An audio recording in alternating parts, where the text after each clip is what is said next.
छत उसकी टपकती थी, लेकिन वो किसान ही था जो फिर भी बारिश की दुआ मांगता रहा।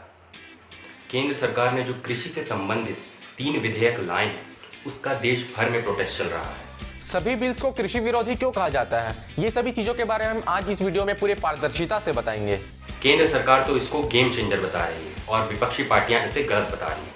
देखिए, एक बात आप समझ लीजिए कि सत्ता में जो भी पार्टी रहेगी वो अपने सारे फैसलों को सही और विपक्ष में जो पार्टी रहेगी उसको गलत ही बताएंगे। आपको और हमारी जिम्मेदारी बनती है कि क्या सही है और क्या गलत है, इसको देखें। तो चैनल को सब्सक्राइब और वीडियो को लाइक करते हुए चलिए शुरू करते हैं।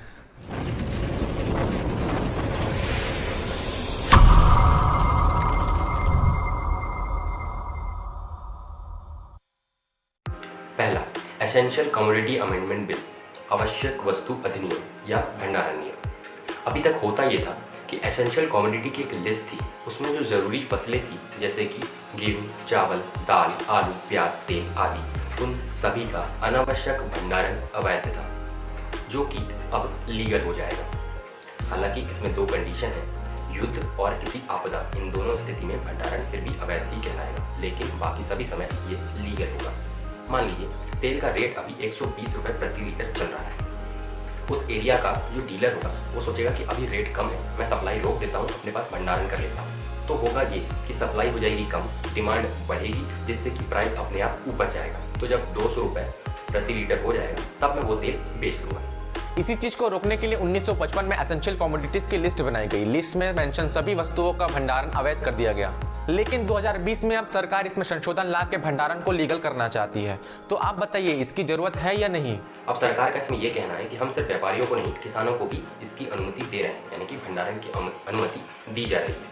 अरे भैया, अगर किसान के पास रखने की जगह ही होती तो फिर दिक्कत ही क्या थी? यहाँ उसके खुद के रहने की व्यवस्था नहीं हो रही है, वो फसल कहाँ स्टोर करेगा?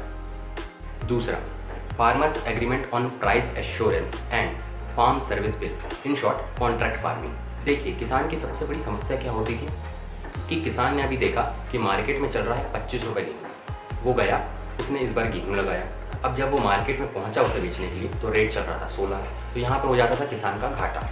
तो अब से होगा ये कि जो कंपनी है वो बुआई से पहले ही किसानों से कॉन्ट्रैक्ट कर लेगी कि मार्केट का रेट 4 महीने बाद कितना भी ऊपर नीचे हो, वो तुमसे 25 रुपये प्रति किलो रेट जो तय हुआ था उतने में ही लिया जाएगा। बहुत बढ़िया, ये किसानों के लिए बहुत फायदेमंद है। ना किसानों को मंडी जाने का दिक्कत, ना उनको मार्केट के रेट का दिक्कत। लेकिन ये तब तक फायदेमंद है जब तक मार्केट का रेट कॉन्ट्रैक्ट के रेट से कम है।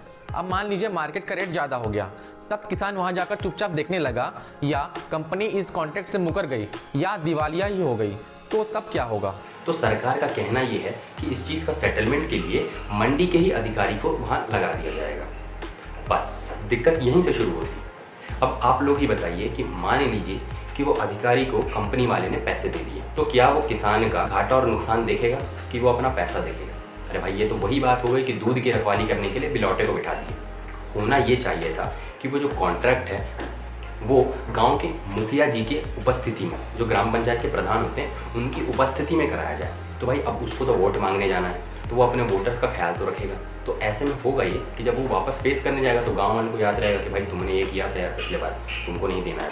तो इसीलिए इससे होगा क्या, इससे किसानों का शोषण नहीं होगा। Bill number 3, farmer produce trade and commerce, कृषि उत्पादन, व्यापार और वाणिज्य। इसमें सरकार ये कह रही है कि किसान अपनी उपज मंडी के अलावा दूसरे राज्यों में भी बेच सकता है। अरे भैया, तो अब तक क्या 100% किसान मंडी में ही धान बेचते थे क्या? आपकी संस्था NSSO बताती है कि केवल 6% किसान अपनी उपज मंडी में बेच पाते हैं, बाकी 94% किसान अपनी उपज दुकानों, साहूकार या फिर चौराहों में बेचते हैं। तो अब आप ऐसा क्या नया बता रहे हैं? हाँ, ये है कि थोड़ी सहूलियत बढ़ जाती है ऑनलाइन के कारण। खैर, अब आगे देखते हैं। अब यहाँ एक टर्म आता है मिडिलमैन या आड़ती और बिचौलिए। देखिए, शुरू में होता ये था कि किसान लेता था उधारी साहूकार और लालाओं से। तो जब ये उधारी चुका नहीं पाता था तो साहूकार और लाला सीधा सीधा उसकी खेत से फसल लेके चले जाते थे। तो वो अपने गुजारे के लिए जो फसल निकालना चाहता था वो भी नहीं निकाल पाता था और अल्टीमेटली उसको मजदूरी करनी पड़ती थी। तो इसी को रोकने के लिए APMC का गठन हुआ। APMC यानी एग्रीकल्चर प्रोड्यूस मार्केट कमेटी। अब इसको लाया इसलिए किया कि होगा यहाँ पे ये कि किसान अब आएगा। अब मान लीजिए किसान के यहाँ एक ट्रैक्टर टमाटर हुआ, तो वो टमाटर लेके रोड पे तो बैठ नहीं जाएगा बेचने के लिए, उसको कोई जगह चाहिए। अब ऐसे 10-12 दिन के लिए कोई अपने यहाँ किराएदार या अपनी दुकान के आगे ही उसको बेचने देगा नहीं।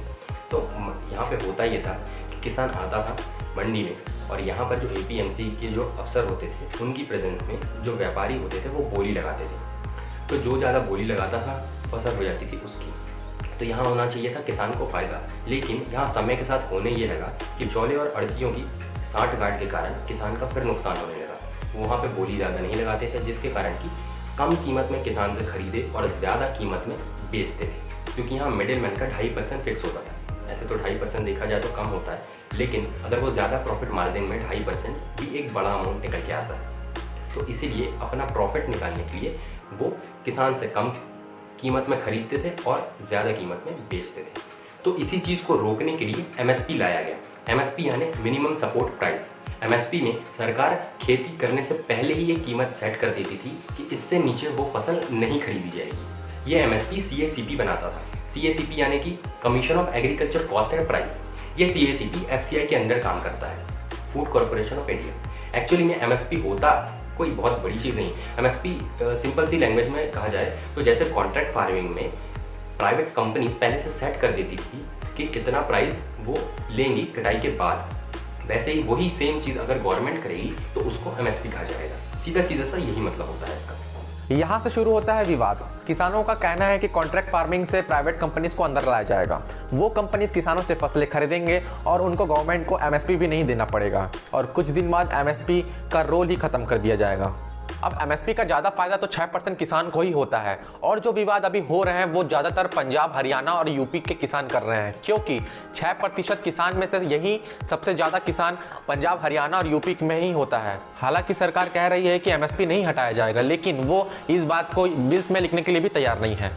अब आप लोग बोलेंगे कि किसान की उपज तो बहुत अच्छे से होती है, कोई भी खरीदे प्राइवेट या गवर्नमेंट, लेकिन ऐसा नहीं है। अभी क्या है, अगर किसान को MSP के ऊपर प्राइस मिलता है तो वो भेज सकता है, इसमें गवर्नमेंट की कोई जवाबदारी नहीं होगी। पर अगर उसने कॉन्ट्रैक्ट कर लिया एक प्राइवेट कंपनी के साथ, तो मार्केट में अगर डबल प्राइस भी चल रहा हो तो उसे कॉन्ट्रैक्ट की गई कीमत में ही बेचना होगा, क्योंकि कॉन्ट्रैक्ट हो चुकी है। अब आप लोग कहेंगे कि जैसे पहले चल रहा था वही चलने देते, बदलाव की ज़रूरत क्या थी?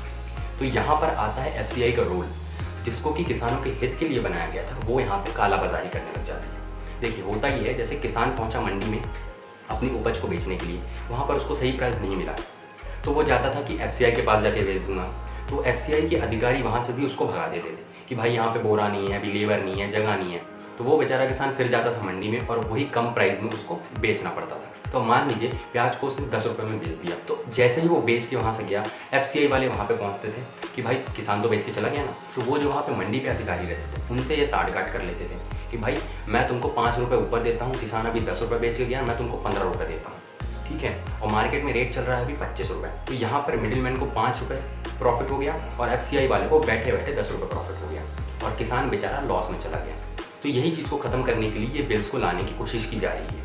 यहाँ पे आपने अभी देखा कि किसान बोल रहे हैं कि गवर्नमेंट MSP को ख़त्म करना चाहती है। किसान ये क्यों कह रहे हैं, इसके पीछे एक रीज़न है। मान लीजिए कोई कमोडिटी 25 रुपये में खरीदी, चावल ही मान लीजिए, उसके बाद वो बेचेगी उसको 2 रुपये किलो में गरीबों को, क्योंकि मेन वो गवर्नमेंट इसीलिए खरीद रही है, गरीबों में बांटने के लिए। तो यहाँ पर उसको यहाँ पर उसको सीधा 23 रुपये का घाटा हो रहा है। तो किसान ये सोच रहे हैं कि यहाँ प्राइवेट कंपनीज़ की मदद से गवर्नमेंट अपना MSP बचा रही है, क्योंकि उसको वहाँ पे घाटा हो रहा है। ठीक है, अगर मान लेते हैं यार वहाँ पे घाटा हो रहा है, तो अब आप लोग बोलेंगे कि यार गवर्नमेंट भी सही है, वहाँ पे घाटा हो रहा है। तो भाई अगर आपको अपना घाटा बचाना ही है, तो आपने जो बैंकों के कर्जे माफ़ किए हैं NPA के नाम पे, यहाँ लोग पैसा ले लेके भाग गए हैं, उसका आपने माफ़ कर दिया, तो वहाँ पर भी तो घाटा हुआ। तो यहाँ पर अगर थोड़ा बहुत घाटा अगर झेल भी रही है तो किसी गरीब का पेट ही भर रही है। यहाँ पे मेन जरूरत है कि गवर्नमेंट फॉर्म्स को मजबूत करना, ना कि प्राइवेट कंपनीज को इंट्रोड्यूस किया जाए। आप किसी भी सेक्टर का एग्जांपल ले लीजिए, जैसे private hospital, government hospital, private airlines या गवर्नमेंट एयरलाइंस, या प्राइवेट टेलीकॉम, गवर्नमेंट टेलीकॉम। ये सब शुरू होता है कंज्यूमर को एक अच्छी सर्विस देने के लिए, लेकिन होता ये है कि गवर्नमेंट के फॉर्म्स बद से बदतर हो जाते हैं और फिर प्राइवेट कंपनीज अपनी मोनोपोली चलाती है। तो 100 बात की एक बात, बिल में कुछ चीज़ें सही हैं तो कुछ चीज़ें गलत हैं। देखिए क्या होता है, हमारे देश में जो बदलाव है ना बहुत मुश्किल से आता है। तो अगर हम बदल ही रहे हैं तो उसको पूरी सटीकता से बदलें। ये मॉडल हमने यूरोप और USA का उठाया है, तो वहाँ पर भी ये समस्या आ रही है, तो वहाँ पर भी ये प्रोजेक्ट पूरी तरह काम नहीं कर पा रहे। तो क्यों ना अगर हम वो चीज़ अडेप्ट कर रहे हैं तो उसको पूरी सटीकता से करें। क्योंकि हमारे देश में वैसे ही चीज़ें बदलती नहीं हैं, बदलती हैं तो बहुत समय बाद बदलती हैं। तो देश में बदलाव बहुत ज़रूरी है और सरकार से हमें बहुत उम्मीद भी है कि यही सरकार है बदलाव ला सकती है। तो क्यों ना वो पूरे प्रेसिजन से किया जाए। तो ये था एंड इस वीडियो का आपको कैसा लगा कमेंट सेक्शन में हमें ज़रूर बताइएगा। अगर आपको ये टॉपिक अच्छा लगा तो वीडियो को लाइक कर दीजिए, शेयर कर दीजिए और चैनल को सब्सक्राइब कर दीजिए and don't forget to press the bell icon. और हमारे साथ बने रहिए अगले वीडियो में, तब तक के लिए जय हिंद।